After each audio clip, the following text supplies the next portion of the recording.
अतिक्रमण केल्यामुळे इथून पडलं असा भाग आहे ना. ओढा नव्हता, ओढा पडला तो आता.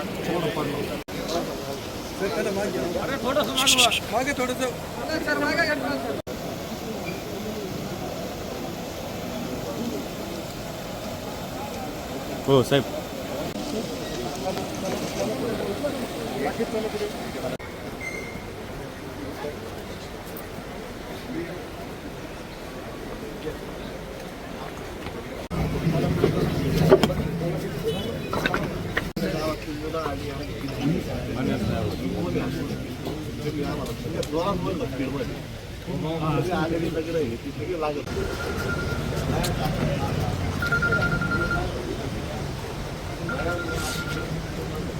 जगताप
एकतर पंचनामा करण्याची स्थिती बऱ्याच ठिकाणी नाहीये, कारण शेतामध्ये पाणी आहे.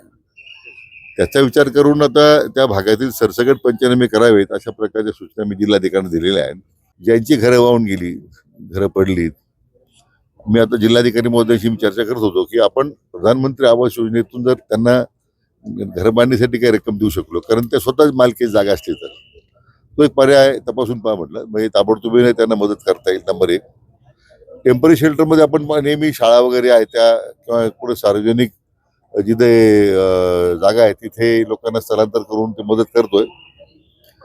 तिसरा मुद्दा मी त्याच्यामध्ये काही नगरमधून किंवा मग सेवा संस्थांच्या माध्यमातून या सगळ्या बाधित झालेल्या लोकांना जर काही आपल्याला फूड पॅकेटच्या द्वारे काही मदत करता आली, जे संसार उद्ध्वस्त आहेत काय तर राहिलं नाही, तर ती एक मदत करण्याचा एक पर्याय आम्ही त्या ठिकाणी सुचवलेला आहे.